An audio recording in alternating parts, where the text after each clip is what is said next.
Hi everyone, let's go over my medium time frame and low time frame bullish and bearish Elliott Wave scenarios on Bitcoin, starting with the medium time frame bullish scenario where we are looking for a continuation to the upside in a wave 3 or a wave C after wave 2 or B is then in. In this scenario, we're looking at this impulse to the upside as a wave 1 or A followed by a 3-wave corrective structure in either an ABC, which is a 3-3-5 wave move, or we're looking at a WXY where the final wave Y is by itself also a 3-wave structure to the downside. What is important is that we've been waiting for at least the 382 to be hit because all these lows over here were made on the 0.236 with the fib taken from the low to the high of 1 or A. And finally, the 382 has been hit right on the target area of 29K, as mentioned, very, very important for potentially a bounce to the upside. And what is important about a bounce is the invalidation that I have in yellow over here at 3350. Because if we are looking for an ABC to the downside, where C is a 5-wave structure, then we could already count a 5-wave move in here for wave C to be potentially finished. But if wave C is going to be much, much bigger, in this only being a wave 1, 2, and this is another 1, 2 for downside, more about that in the low time frame count in a second, then the invalidation of this being another 1, 2 for more downside is going to be this high. Hence the reason this is such an important level. Doesn't mean we can come down once again for a wave Y, but coming down again for a wave Y will mean that this wave Y in time is significantly longer than the time it took to develop wave W and the time it took to develop wave X, which is not really common. So preferably, if we go above this level, the low is in and we find continuation, but we wait and see and observe what price is going to do. In the bearish scenario, we are looking for a continuation to the downside. So we are then looking for a bigger expanding flat in an ABC, meaning it is a 3-wave structure in A, 3-wave structure in wave B for then a 5-wave move to the downside in wave C, which is then the yellow count as you can see. Most common target area for a wave C is between the two 1.618, sitting between 23.4K and 22K. And also here, the invalidation again is very, very important, because in this scenario we are then looking for a 1, 2, 1, 2 before then a bigger 3 to the downside and eventually wave 5 ending around those 1.618s over here. If price is going to take the 3350 level, this scenario becomes significantly less probable. Also, if we look at this wave 4 over here, because this wave B needs to be a 3-wave structure and also an expanding flat, meaning a 3, 3 and then a 5-wave move to the upside. But what is a bit weird about this impulsive structure to the upside is the length in time of this wave 4. It counts nicer as a 1, 2, 3, 4, 5, with this being the high. But in this particular scenario, this has to be the high of B for then an impulse to the downside. But you can see this wave 4 is very long in time, 11 times longer than wave 2, 4 times longer than wave 3, which is incredibly uncommon. So that lowers the probabilities of this scenario at the moment. If we look at this volume profile, I think it is very important to show. You can see that currently price found support on top of the value area high of this volume profile, which is from this range over here, everything behind. So these couple of lines I put on the chart personally, because if you take a volume profile and you would include the whole price structure to where we are now, you can see the point of control and everything has changed and moved towards the upside. But in this scenario, this volume profile is taken from this part of the chart, and you can see we backtested the value area high. Very important support, because if price would drop below the value area high, then the probabilities are very high for price to move to the point of control at 27.9K or even go all the way down to 26.2K. But as it stands now, backtesting the range value area high after a breakout, backtest and potential, of course, continuation to the upside. If we go to the low time frame scenarios, then the first scenario is a potential ABC to the downside. So in this scenario, we are looking for a structure that is matching the bullish scenario that we have, right? So the bullish medium time frame scenario, where this is a 3-3-3, so the end of 1 or A is over here, and we are looking for this to be a 3-wave corrective structure, because the bullish scenario is preferred. On the low time frame, we are looking for structures that are matching this particular medium time frame scenario. So therefore, the low time frame structures are going into depth into the last medium time frame structure basically, so either wave C or wave Y. So in this scenario, we are then looking for a wave Y, as this is a 3-wave structure to the downside and then an ABC. Now it has to be said, wave C could already potentially be in, because the 0.618 is a target for a wave C. It's rare, but it is a target nonetheless, taken from the high to the low of A to the high of B, where B is then a WXY sideways structure, and this is by itself a wave C. Now this is a very short wave C. Like most commonly, wave C tends to be the same length in time, or maybe a bit longer than a wave A, so this would be a bit more rare in a wave C, and also the 0.618 is a rare target, of course. Most common target for a wave C is between the 1 and the 1.236. So if price would move lower and take this low, that is an area to look for. However, the most common target area of wave C is above this support area that we have, and this support area is important, between 26.8k and 27.4k. so if price would move below this low, I can imagine it's going to this blue target box instead of bouncing inside the common target area of C, where still a rare target for wave C is the 1.618, which is below this target box. So it still works out. One price could dip in and then eventually continue if, of course, price takes this low, because I am confident that if price takes this low, I can expect much lower prices to come, also because we don't really have any structure over here, and what goes up quick can go down quick as well. In the more bullish scenario, we are looking for a continuation to the upside. And what is important in this scenario is that price is taking this high over here. And you may have seen it in the previous scenario, the invalidation. There it is again, 3350 is on this high. So this is a very important level for Bitcoin, deciding upside or downside.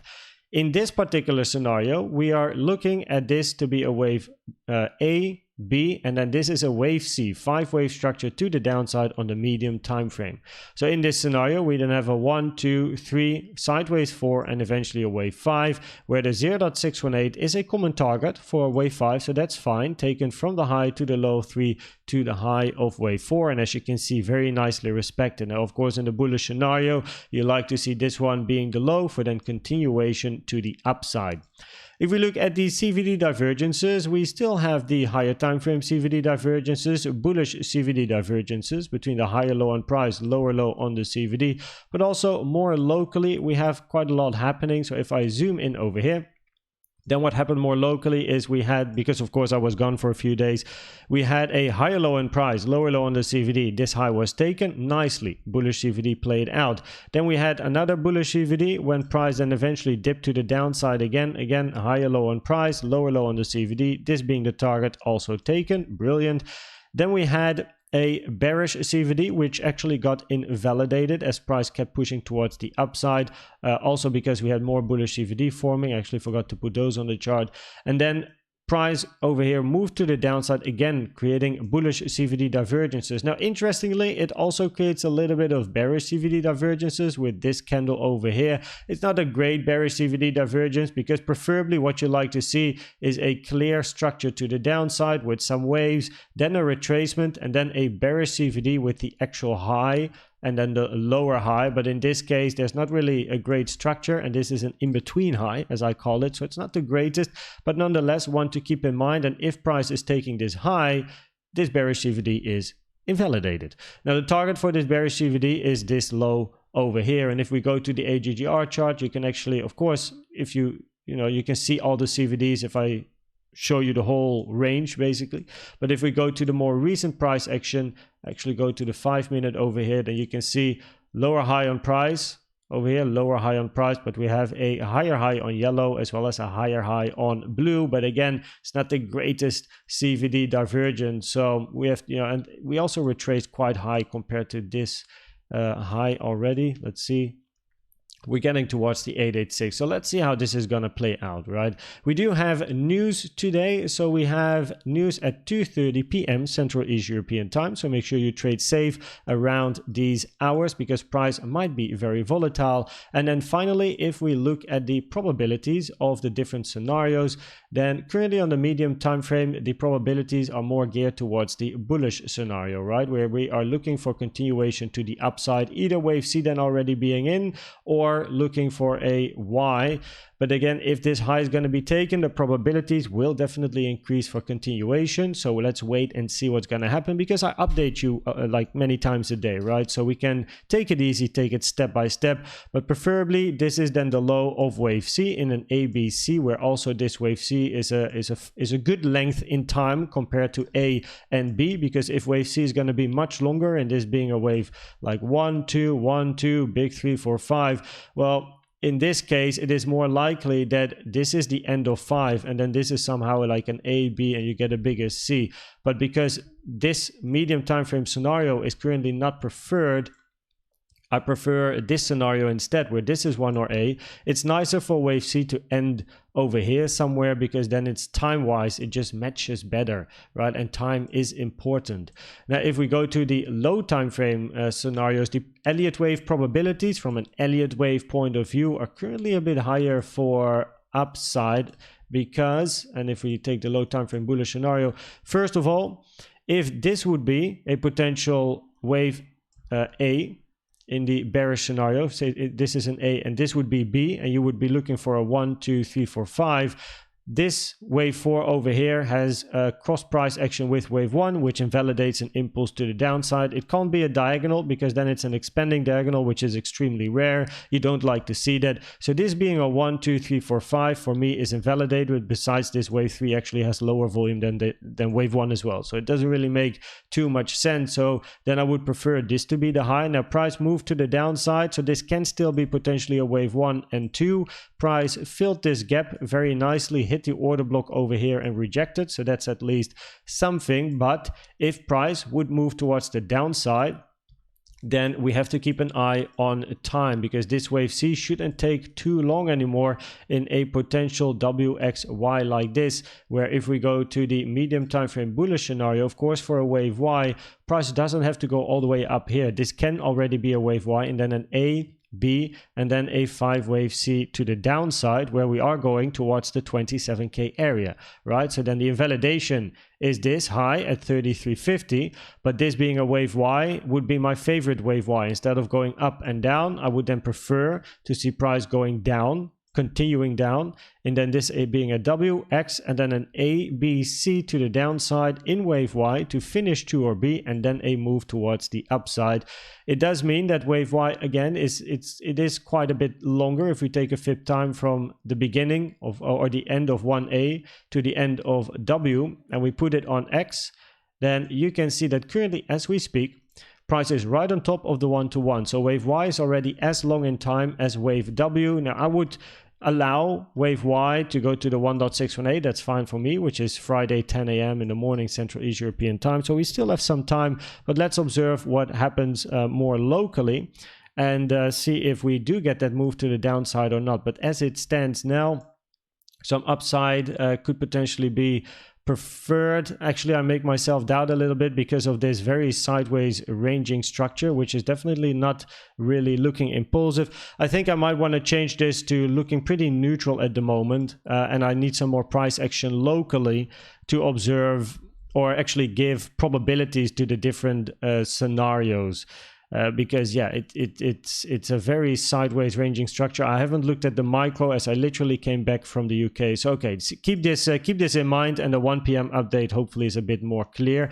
Then if we go to my Instagram page, yeah, I was in England. I had to speak in England. It was a private group for about 15 people. It was an internal training for junior executives, and I was asked to give a presentation about the evolution of the esports industry. It was a workshop as well, 2 hours, 136 slides. I finished my preparation at basically 2 a.m. in the morning the night prior, after a wine tasting event that we had all together. Also, the head of strategy on YouTube gave a presentation, as well as some other people. And yeah, I came back last night through London. Now, because of the Brexit, it takes ages to get to the train, because it's almost like an airport. That's why I say it's train station, by the way. Look at this. It's absolutely crazy. But hey, luckily for me, once I got in the train, single seat alive, there you go. Because as a speaker, you always travel at least across the border, business or first class. So, you know, I love traveling whenever I go speaking somewhere, which is great. And yeah, it was a great experience. It was a very good time. And yeah, we'll now go back into the charts and deliver you the content as per usual. So yeah, the probabilities, again, I'm looking for more upside eventually and more locally. Let's observe what's happening. I hope this video was helpful or valuable to you. Please check out the most recent educational video I've made about the best trading indicator you can use in my opinion. And for now, thanks for watching and subscribing, and I'd like to see you at the next one. Bye bye.